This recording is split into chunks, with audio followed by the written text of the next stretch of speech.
क्या संस्कारी बातें करना या भ्रष्टाचार के बारे में बात करना, क्या भारतीय जनता पार्टी को यह शोभा देता है?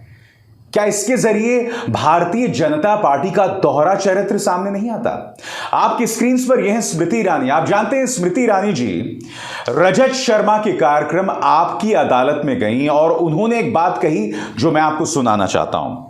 स्मृति ईरानी से यह सवाल पूछा गया और यह बताया गया कि रॉबर्ट वाड्रा ने भी राम मंदिर के लिए डोनेशन दिया था। तो इसके जवाब में स्मृति ईरानी कहती हैं, शायद वो नहीं जानते कि पाप का पैसा प्रभु के काम कभी नहीं आता। 4 सेकंड में सुनिए उन्होंने क्या कहा कि पाप का पैसा प्रभु के काम कभी नहीं आता। स्मृति जी, मैं आपसे एक सवाल पूछना चाहता हूं। आपने कहा शायद वो नहीं जानते कि पाप का पैसा प्रभु के काम नहीं आता। 9 साल गुजर चुके हैं आपको सत्ता में आए और इन 9 सालों में 2014 से लेकर 2018 तक आप राजस्थान में भी सत्ता में थे। रॉबर्ट वाड्रा पर कई केसेस राजस्थान में चल रहे थे, हरियाणा में भी चल रहे थे। आप सत्ता में हैं केंद्र में पिछले 9 साल से। याद कीजिए 2014 के चुनावों से पहले रविशंकर प्रसाद जो हैं वो प्रेस कॉन्फ्रेंस करते हैं और प्रेस कॉन्फ्रेंस का नाम होता है दामाद नामा।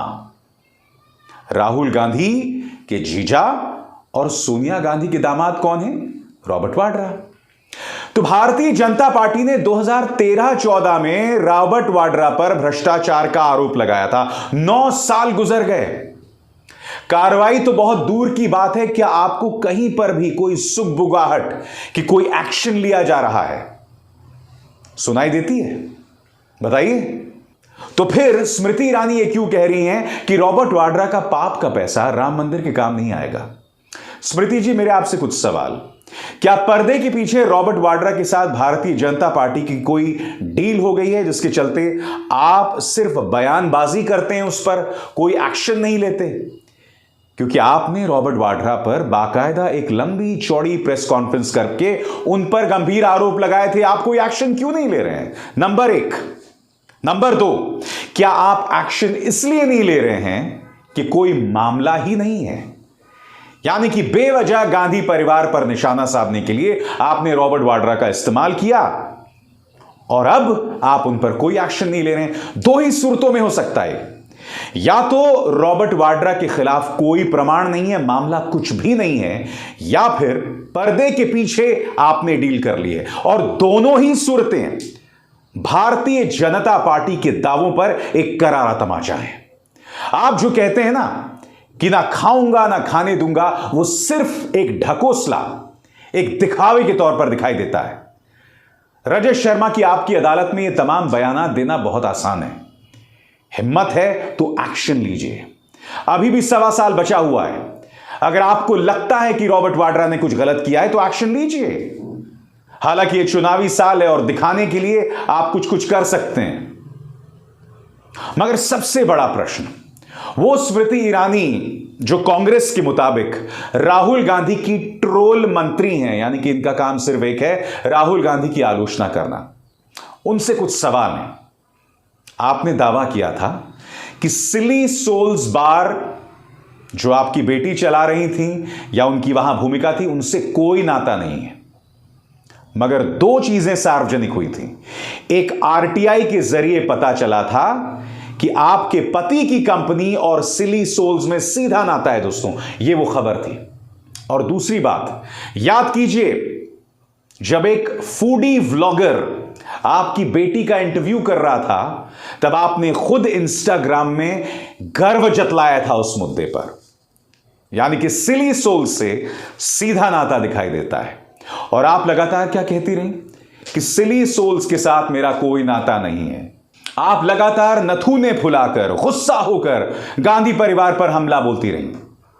आप यह कहती रही कि मैंने राहुल गांधी को अमेठी में क्या हरा दिया, इनसे हार नहीं पच पाई और वो मुझ पर झूठे हमले कर रहे हैं। जबकि आरटीआई से साफ तौर पर पता चला है कि आपके पति की कंपनी और सिली सोल्स में सीधा नाता है।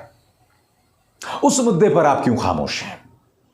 क्योंकि मैं दावे के साथ कह सकता हूं, मैंने आपकी अदालत पूरा कार्यक्रम नहीं देखा, मैं दावे के साथ कह सकता हूं कि रजत शर्मा ने उस पर कोई सवाल नहीं पूछा होगा, या पूछा भी होगा तो बहुत नरमी के अंदाज में पूछा होगा, फुल टॉस फेंकी होगी आप पर। यह है स्मृति ईरानी जी के दोहरे मापदंड। अब मैं आपका परिचय कराना चाहता हूं दोस्तों सूचना और प्रसारण मंत्री अनुराग ठाकुर से।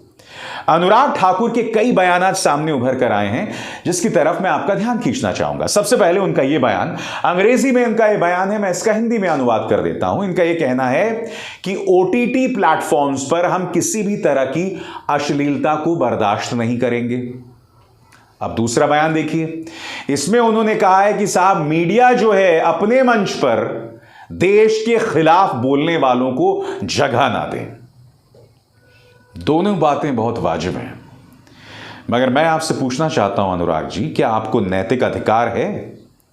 क्या आपको थोड़ा सा अपने गिरेबान में झांक कर देखने की जरूरत नहीं है?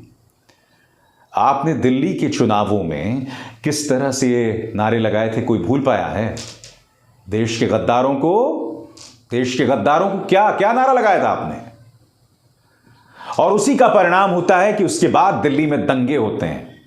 आपके उसी बयान में जिसमें आप देश के गद्दारों को गोली मारो जैसे नारे लगवा रहे थे, शाहीन बाग के अंदर, जामिया के अंदर 2 युवक आ जाते हैं और गोलीबारी शुरू कर देते हैं। उसका त्वरित परिणाम था।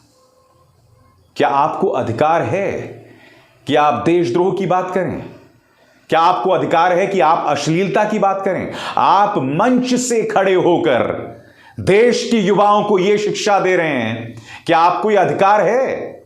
इसलिए पहला पत्थर वो मारे जो पूरी तरह से बेदाग हो। मिसाल दीजिए, प्रेरणा बनिए, उसके बाद इस तरह की संस्कारी बातें कीजिए। हकीकत यह है कि चाहे वो अनुराग ठाकुर हो, चाहे स्मृति ईरानी हो, आप जो बातें कह रहे हैं उसमें दोहरे मापदंड कूट कूट कर भरे हुए हैं। इसमें आपका दो मुहापन, इसमें आपका दोहरा चरित्र सामने उभर कर आता है। अब गौर कीजिए किरण रिजिजू पर। दोस्तों, कल जैसे कि आप जानते हैं, राहुल गांधी को दिल्ली पुलिस ने बुलाया था, या दिल्ली पुलिस ने उनसे जाकर पूछताछ की थी, या उनके पास नोटिस लेकर पहुंचे थे। तो कांग्रेस ने यह ट्वीट किया है जिसमें वो ये कह रहे हैं कि भाई क्या समझ रखा है, सावरकर थोड़े ना है कि माफी मांग लेंगे। तो इस पे किरण रिजिजू कहते हैं उनका सम्मान करो, उनके बारे में उल्टा सीधा ना करो। याद कीजिए दोस्तों, ये वही किरण रिजिजू हैं जिन्होंने ये कहा था कि कुछ रिटायर्ड जज एंटी इंडियन हो गए हैं। यानी कि जिन जजेस ने अपनी जिंदगी के 30-40 साल देश की न्याय प्रणाली में लगा दें सिर्फ इसलिए कि वो इस सरकार से सवाल कर रहे हैं। किरण रिजिजू ने यह तक कह दिया था कि कुछ जज जो हैं वो एंटी इंडियन हैं, भारत विरोधी हैं। हकीकत यह है किरण रिजिजू साहब कि आप संसद के अंदर गलत बयानी करते हैं। झूठ शब्द का इस्तेमाल कायदे से मुझे करना चाहिए था, मगर मैं नहीं करूंगा। आप यह गलत बयानी करते हैं कि राहुल गांधी ने विदेशी सरकारों से कहा है कि वो भारत में आके दखल दें, जबकि उन्होंने ऐसा कुछ किया ही नहीं। मैं आपको चुनौती देता हूं, उनका ऐसा कोई भी भाषण यहां पर पेश कीजिए जहां वो ये बात साफ तौर पर कह रहे हैं। मगर फिर वो हिटलर के जमाने के वो सज्जन थे ना, जिन्होंने कहा था कि एक झूठ को 100 बार बोलो ताकि वो सच साबित हो जाए। इसलिए जब आप ये बयान करते हैं ना, जब आप सावरकर के लिए हाथ जोड़ते हैं या हमारे जजेस के बारे में आपत्तिजनक बात कहते हैं जिससे आपसे सवाल भी नहीं पूछा जाता, तो ये भी आपके दोहरे मापदंड हैं। आज का कार्यक्रम का मकसद यह था कि इन तीनों की मिसाल मैं आपके सामने पेश करूं। इन तीनों सम्मानित शख्सियतों की मिसाल, दोहरे मापदंड भारतीय जनता पार्टी के नेताओं में कूट कूट कर भरे हुए हैं दोस्तों। और ये दोहरे मापदंड इसलिए भी हैं क्योंकि इनके सामने अभिसार शर्मा जैसे पत्रकार नहीं है जो इनसे सवाल कर सकें। इन लोगों में हिम्मत नहीं है कि वो मेरे सामने बैठकर मेरे सवालों का जवाब दे सकें, क्योंकि मैं इनके साथ बदतमीजी नहीं करूंगा। मैं इनसे सिर्फ सिंपल सरल सवाल करूंगा जिनके जवाब इनके पास नहीं है। इस मंच पर हम तो सवाल पूछते हैं। अभिसार शर्मा को दीजिए इजाजत। नमस्कार। स्वतंत्र और आजाद पत्रकारिता का समर्थन कीजिए, सच में मेरा साथी बनिए। बहुत आसान है दोस्तों, इस ज्वाइन बटन को दबाइए और आपके सामने आएंगे ये 3 विकल्प, इनमें से एक चुनिए और सच के इस सफर में मेरा साथी बनिए।